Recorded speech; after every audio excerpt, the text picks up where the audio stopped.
and to hear from business owners that have told us time and time again, following those events, the reason I'm still in business is because of the chamber. I'm always looking for the opportunity of what can I do for you versus what can you do for me. As a matter of fact, we got our first referral to the chamber from ChatGPT recently. So we were recommended as the chamber for this person to join. Kelly, is joining at a chamber sort of like gym equipment? It's useless if you don't use it? No. So a common misconception about chambers is that we're a networking organization. And while we do provide dozens of networking opportunities each year, joining a chamber is so much more than that. So there's a lot of members that are not able to attend events.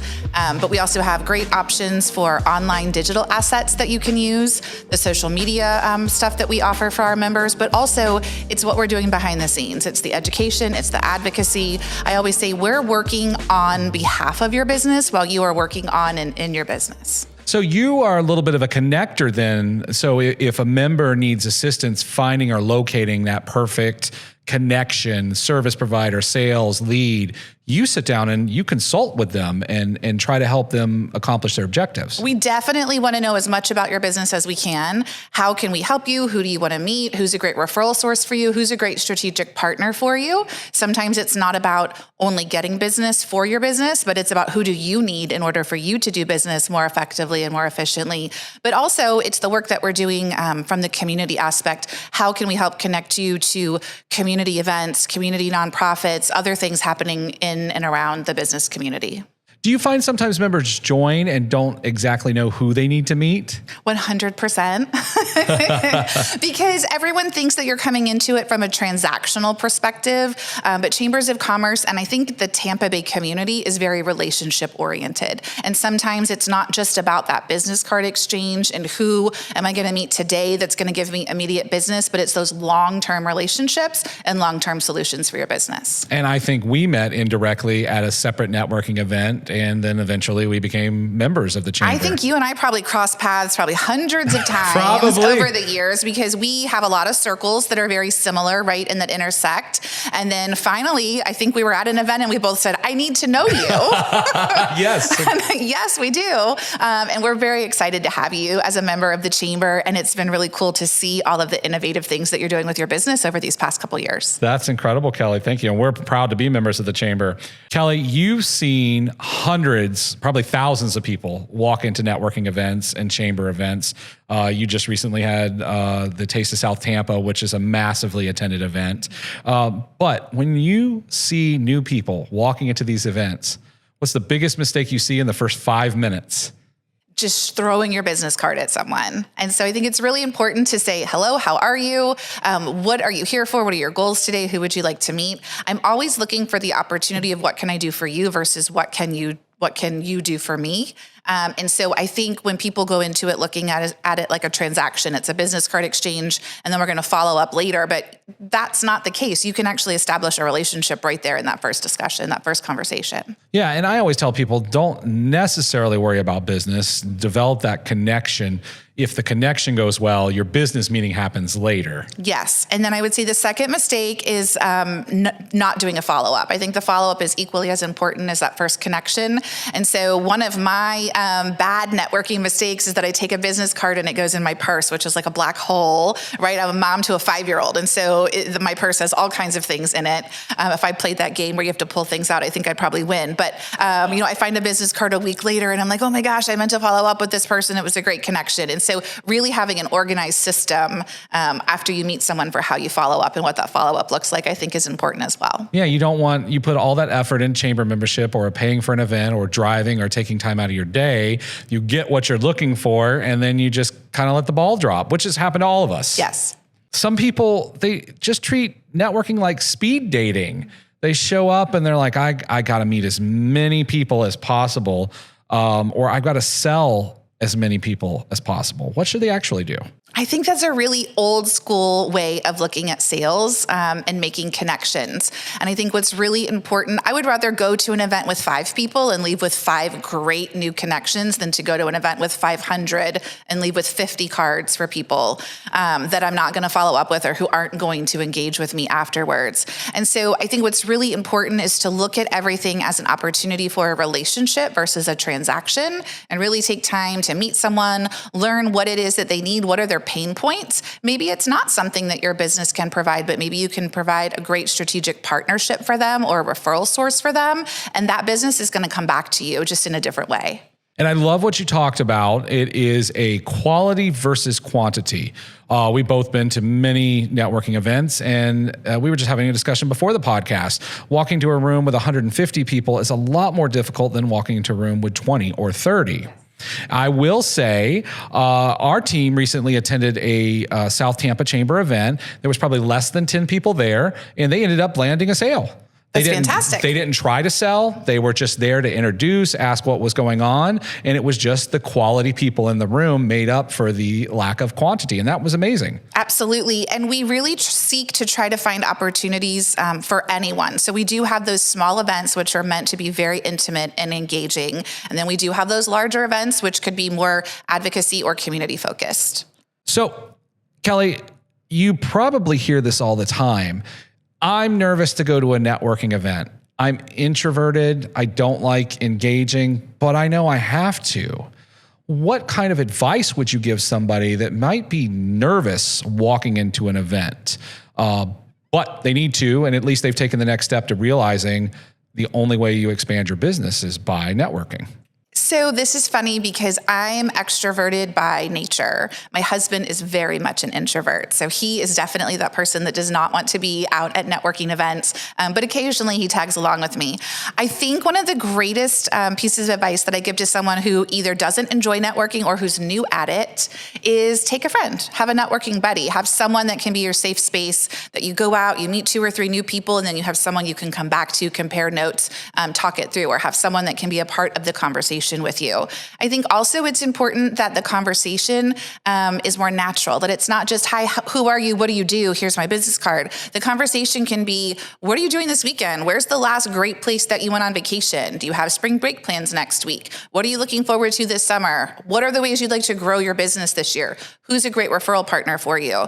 So one of the ways that you can get over, I think, what people are fearful about for networking is they don't want to talk about themselves, but we can ask each other questions all day long. So think about things that you can ask the other person to engage them if you don't want the spotlight to be on you. And what's funny with that is that you will actually be more memorable to that person than if you spend the entire time talking about yourself. So a couple quick little networking tips to help those people who it may not be their first inclination to be out and be in front of people.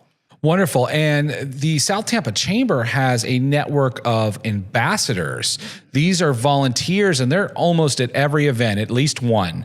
And so describe how an ambassador can help them engage a little better, or maybe not feel like they're lonely in a room. Sure. So we only have 3 full-time staff members. So we are a small but mighty team, and we definitely could not do the work that we do without the help of our ambassadors and our board of directors, which those 2 groups combined are another 35 people. So it makes it that our leadership team and our ambassador team is a very robust group of individuals. They are out at every event. One of the things that we do is our staff name tags. I don't have one on today, but it's a white name tag with our logo and our name and title. Our board and ambassadors have the exact same name tag, except it says ambassador or board member at the top. And it's done by design. So if you are someone new coming into the room, you can find anyone wearing that white name tag. They're going to be able to answer questions for you, or you can share who it is that you want to meet or what your goals are to get out of that event for the day. And that way it takes away that uncertainty of looking around the room. Who should I talk to? I don't know what to do. But our ambassadors are fantastic. They go through orientation. They spend a lot of time talking about member engagement in their monthly meetings.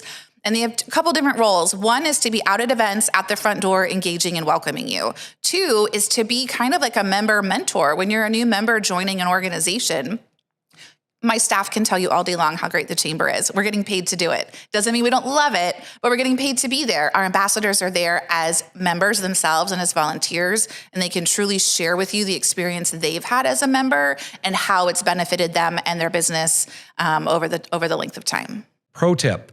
If you walk into a networking event and you don't know anybody, look for the hosts, the organizer, or one of the representatives. Most of the time, they're very happy to introduce you to people in the room and make sure you're comfortable the entire time. You work with hundreds of business owners and over your, I think, more than decade of experience with the chamber, probably thousands of business owners.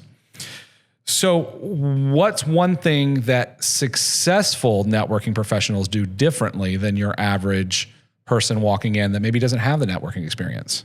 I think the most important thing, and we touched on it a little bit earlier, is the follow-up. It's really looking at the opportunity to engage. So we've met at this event and we've had something in common that gave us the inclination to exchange cards. So what does the follow-up look like? And it doesn't always have to be a 2-hour lunch. It can be a 30-minute coffee. You and I are both members of a couple different business clubs here. One of the things I like to do is to kind of stack my day. So I may say, I'm going to be at the Tampa Club on this day from this time and stack those appointments, or at the Center Club and stack those appointments. So that for me, there's a time-saving opportunity there to have all those appointments in a row, but also it's a good opportunity for me to get to meet all of these new people and have a more in-depth conversation than maybe we could have had in a room full of people. So I think the follow-up is really important, and then having some type of strategy behind it. And I think that's something that we go in and it's just like, let me get all these cards and let me send this canned email when I'm done, but really personalizing the approach for what is the purpose of our meeting afterwards and how are we going to enhance this relationship.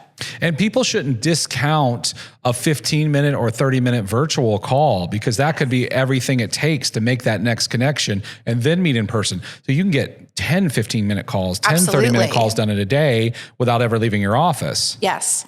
And I think that probably makes it more likely for somebody to respond and be willing to connect with you, as long as it's not in a sales mentality, it's in a connection mentality. And I think that's the important part, is approaching it from a connection. I want to get to know you. I want to learn more about you, not just, I'm going to bring you my whole sales catalog at the first meeting. Offer something before you ask. Yes. And that's a big point of advice in almost everything in business. The South Tampa Chamber has been around for 100 years. First of all, that's a huge accomplishment. But Chamber of Commerce are not the same that they used to be. You have LinkedIn, you have Facebook, you have all these social medias, you have email. And so the physical in-person chamber events still happen and they're still well attended.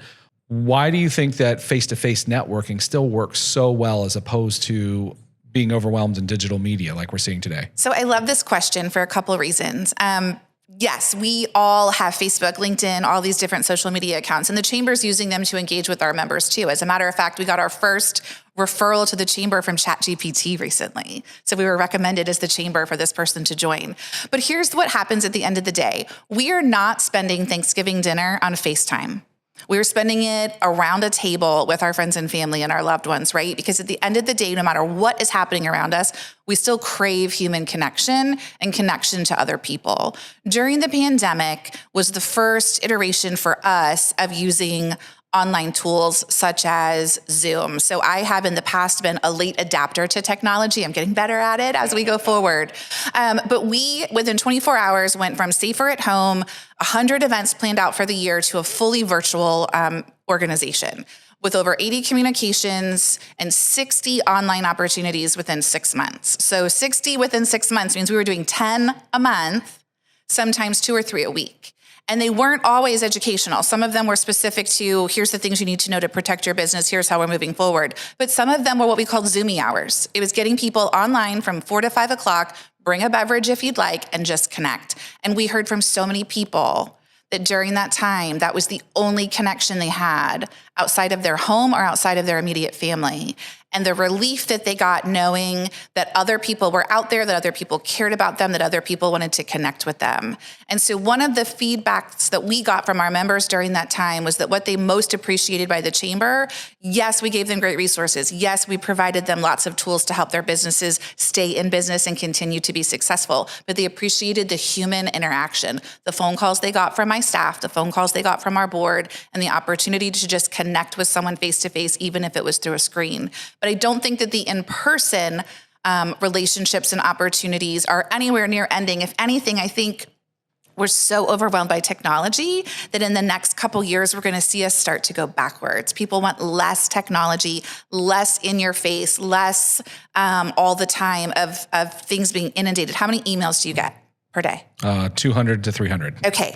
And then you have to prioritize what you're going to open first and what you're going to reply to, right? And you have to think about that. And it takes a lot of mental thought. What happens when you get the mail and laying in your mail is a handwritten card from someone? What's the first thing you open? You open up the handwritten card. You don't open up the salesy advertisement. Right. And then what happens to that card afterwards? You remember it, you put it on a bulletin board, you put it on your desk, you reach out to that person to say thank you. It's that personal touch. It's that human to human interaction. And I think over time, we are so inundated with technology that at some point we're going to say, we got to take a step back to the basics, human to human.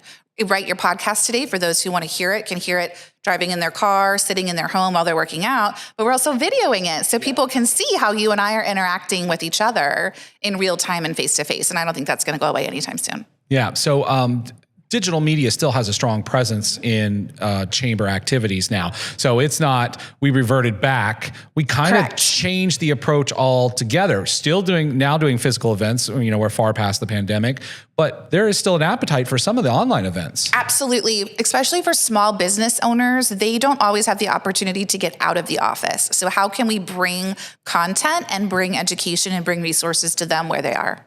So it's about adapting to service the need of your members. Absolutely. That's incredible. And your team does a fantastic job at that. So you've built your career around relationships. You know, you talked about being that extrovert. What's the longest term engagement, shall I say, before you secured that relationship? Maybe it was a sell or a member, and maybe it took 3 years, maybe it took 6 months. But that engagement isn't always meet tomorrow. It could be 3 years from now. Oh, absolutely. There's definitely like a top 10 list that I have had since I started the chamber. I've been at the chamber 13 years, and each year there's always new businesses that are coming to South Tampa that we look at and go, wow, this is something really cool. This is a really niche business that we want to engage with and make sure that they have long-term success here. But there's also some very long-time tenured businesses that have been here in Tampa. And sometimes when we approach them, they say, well, I've been successful for 50 years. What do I need the chamber for? And I'm not going to tell you who it is, but we do have a member that joined this year that I have been working on since I started at the chamber 13 years ago.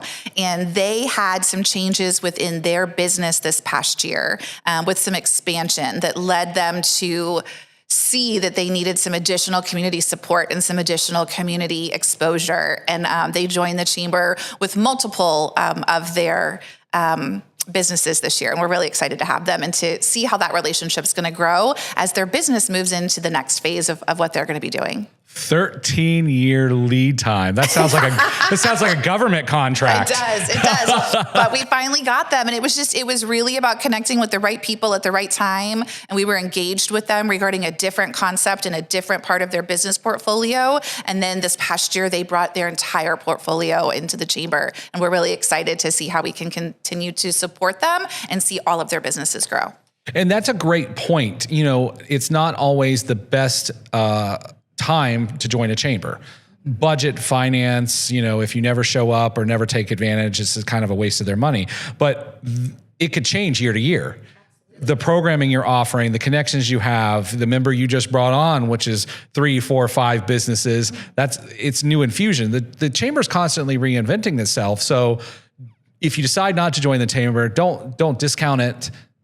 Try again. Absolutely. And I think too, again, it's a common misconception that all we do is networking, but the amount of resources that we provide when we're going through something like a pandemic, when we just came out of the hurricane season in 2024, the chamber is able to supply resources that the average citizen or the average business owner may not have access to in another way. And we don't gatekeep those resources. When we have something that happens like a pandemic or a hurricane, we are providing resources for the entire South Tampa community or Tampa Bay community, depending on who comes across our content. We're sharing it on our blog, on our website, on our social media. So we're not only providing that content for our 650 members, we're providing it for the 8,000 businesses that are on the peninsula in South Tampa. During the 2024 hurricane season, our business community saw detrimental impact from flooding, loss of inventory, loss of hours, productivity, communities that are still not fully up a year and a half later, right? We still have full residential communities that are not quite back where they were. So you know the businesses in that corridor are missing out on those opportunities. We were very fortunate We had two great partnerships that we were able to provide. One was with American Express in the U.S. Chamber. We had multiple of our members that received grants through that program to feed back into their business. And then the Glazer family and the Tampa Bay Buccaneers, who did a $1 million donation to the local business community, partnered with 8 local chambers, but $150,000 that went back into South Tampa businesses. Not all of the businesses that received grants were chamber members. Some of them were members, some of them were not members, and those who were not also received a complimentary 1-year chamber membership, because we really wanted to wrap our arms around those businesses and figure out how can we help you succeed. How can we help you through this time?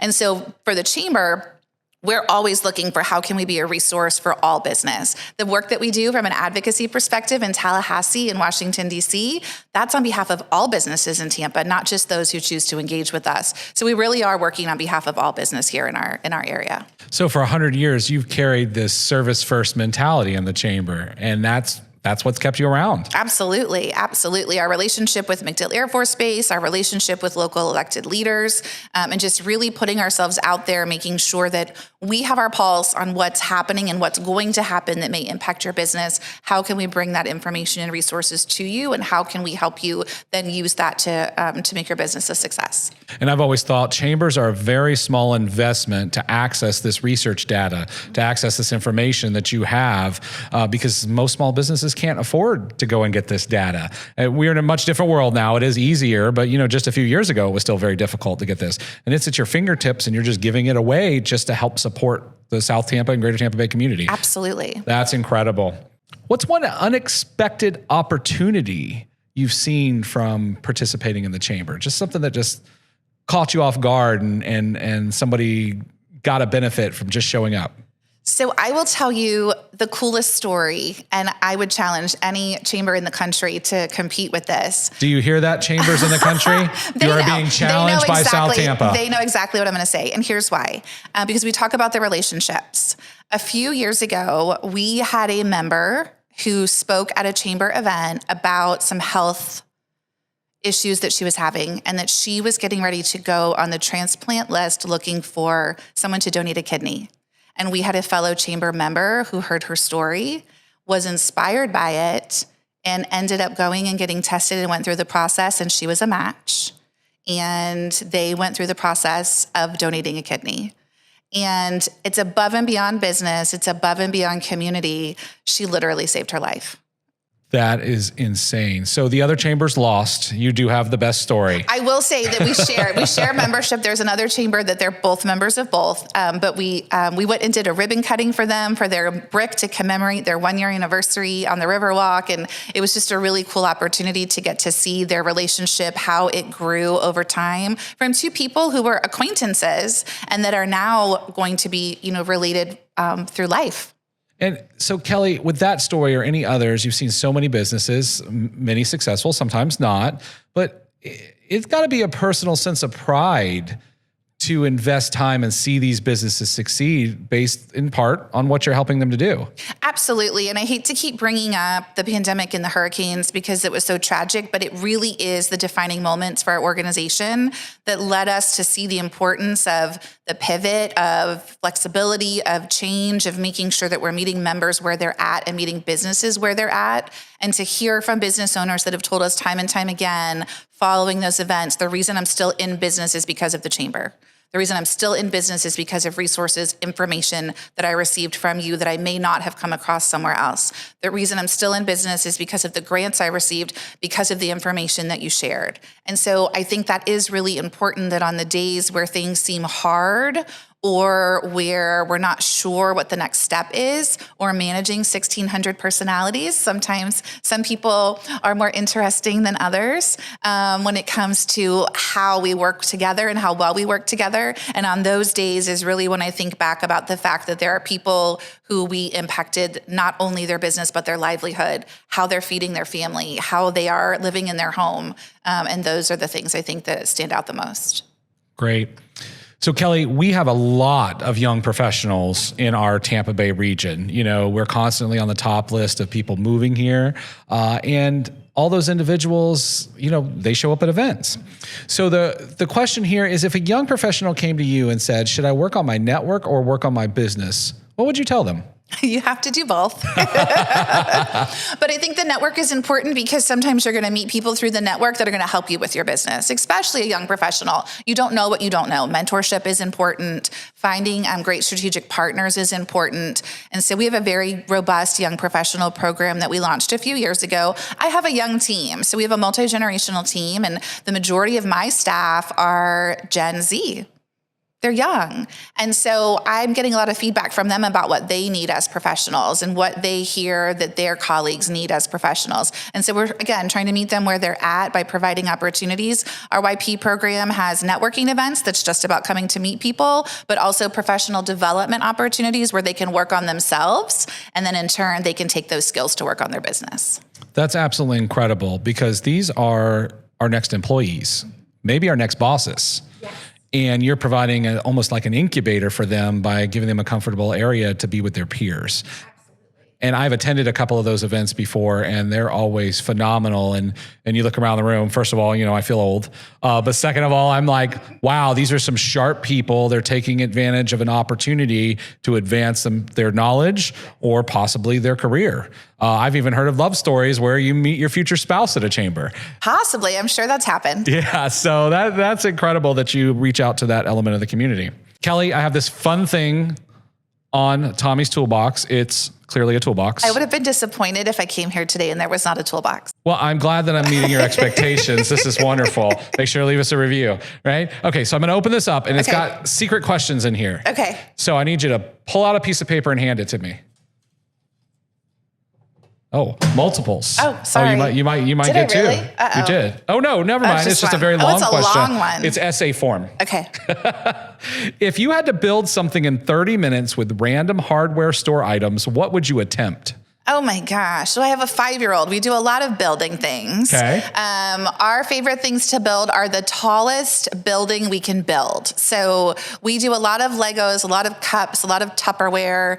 We build a lot of things in my home. So not necessarily hardware, but homewares. But he always wants it to be taller than him. And how tall can we build it before it falls down? So towers. We build towers. That's incredible. You're building relationships at work and you're building makeshift structures at home. Absolutely. Great skills. Hey, when your son needs a job in another 15 years, let me know. Okay.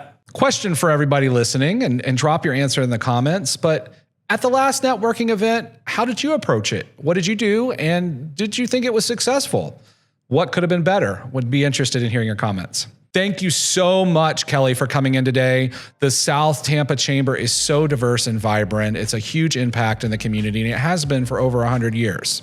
If you want to connect with Kelly or the South Tampa Chamber, look in the description or the comments below, and we've got all the information. Feel free to go to their website, check out their events. Many of them you don't have to be a member to even come and check it out. And if you've got questions, reach out to them.